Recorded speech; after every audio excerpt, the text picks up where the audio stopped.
ఇవాల్టి ముఖ్యాంశాలు. వైసీపీలోకి మాజీ మంత్రి శైలజానాథ్, మాజీ సీఎం వైసీపీ అధినేత జగన్ సమక్షంలో పార్టీలో చేరిన శైలజానాథ్ కూటమిని ప్రశ్నించడానికి వైసీపీలో చేరాలని వ్యాఖ్య. ఒంగోలు రూరల్ సీఐ కార్యాలయంలో విచారణకు హాజరైన ఆర్జీవీ. మద్దిపాడు పోలీస్ స్టేషన్ లో వర్మపై గత నవంబర్లో కేసు నమోదు. చంద్రబాబు, పవన్ కళ్యాణ్, లోకేష్ ఫోటోలు మార్ఫింగ్ చేసి పోస్ట్ చేయడంతో కేసు. నవంబర్ 19, 25న విచారణకు గైర్హాజరైన ఆర్జీవీ. ఆ తర్వాత అరెస్ట్ కాకుండా ముందస్తు బెయిల్ పొందిన వర్మ. పోలీసుల విచారణకు సహకరించాలని ఆదేశించిన హైకోర్టు.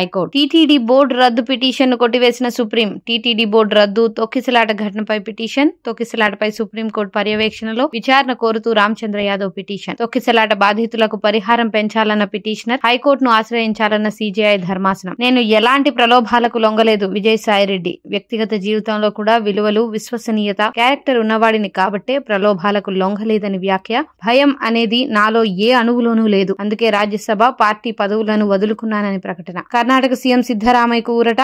మూడా కేసు సీబీఐకి బదిలీ చేయాలన్న పిటిషన్ కొట్టివేత. పిటిషన్ ను కొట్టివేసిన కర్ణాటక హైకోర్టు. నేడు కేంద్ర కేబినెట్ భేటీ. ప్రధాని మోడీ అధ్యక్షతన కేబినెట్ సమావేశం. సాయంత్రం 6 గంటలకు ప్రారంభం కానున్న సమావేశం. ఆర్బీఐ ద్రవ్య పరపతి విధాన సమీక్ష. ఆర్బీఐ గవర్నర్ సంజయ్ మల్హోత్రా తొలి సమీక్ష. 25 బేసిక్ పాయింట్స్ రెపో రేటు తగ్గింపు. 6.25% రెపో రేటు ప్రకటించిన ఆర్బీఐ. గత 5 ఏళ్లలో తొలిసారి రెపో రేటు తగ్గింపు. జీడీపీ 6.7% అంచనా వేసిన ఆర్బీఐ. గృహ, వాహన రుణాలపై తగ్గనున్న వడ్డీ భారం.